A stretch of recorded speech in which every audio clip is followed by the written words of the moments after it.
நெட்கிளிஸ் TV நேயர்களுக்கு வணக்கம். திருத்துளசி பழனிவேல் பேசுகிறேன். இந்த வாரம் நம்ம சேனலில் ஒளிபரப்பாகும் நிகழ்ச்சி சியான் விக்ரம் நடிக்கும் ரஞ்சித் இயக்கத்தில் வெளிவந்திருக்கும் தங்கலான் திரைப்படத்தை பற்றி விமர்சனம். கதைக்களம். கதாநாயகன் தங்கலான் தனது மனைவி, பிள்ளைகள் மற்றும் மக்களுடன் வாழ்ந்து வருகிறார். வெள்ளைக்காரர்களை அரசாங்கத்தின் கீழ் இருக்கும் ராசுக்கள் தங்கலானுடைய மக்கள் அனைவரையும் அடிமைப்போல் நடத்தி வருகிறார்கள். இந்த நிலையை மாற்றி தனது மக்களை அடுத்த கட்டத்துக்கு அழைத்து செல்ல வேண்டும் என நினைக்கிறார் விக்ரம். இந்த நேரத்தில் வெள்ளைக்காரன் கிளெமெண்ட் மூலம் தங்கம் தேடும் வேலை இவர்களுக்கு வருகிறது. அதனை செய்வதன் மூலம் தங்களுக்கு அதிக சம்பளம் கிடைக்கும். அதன் மூலம் மிராசிலும் இருக்கும் தங்கள் நிலங்களை மீட்டு விடலாம் என எண்ணி தனது மக்களை தங்கம் தோடும் இடத்திற்கு விக்ரம் அழைத்து செல்கிறார்.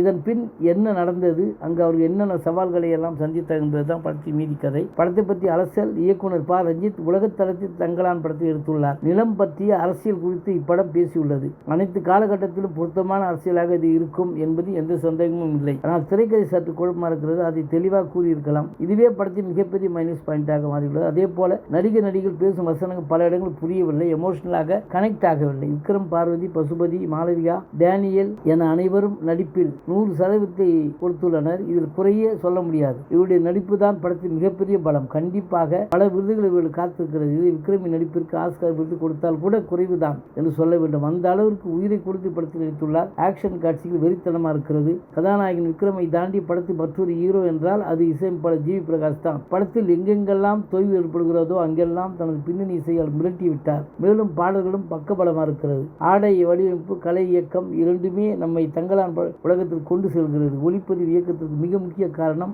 ஆகும். ரேட்டிங் நன்றாக இருந்தாலும் புரியும்படி இல்லை. பிளஸ் பாயிண்ட் நடிகர்களின் நடிப்பு, பின்னணி இசை மற்றும் பாடல்கள், ஆடை வடிவமைப்பு, கலை இயக்கம். மொத்தத்தில் தங்கலான் மக்களுக்கானவன். நன்றி, வணக்கம். அடுத்த வாரம் வேறு ஒரு திரைப்படத்துடைய விமர்சனத்தோடு உங்களை சந்திக்கிறேன்.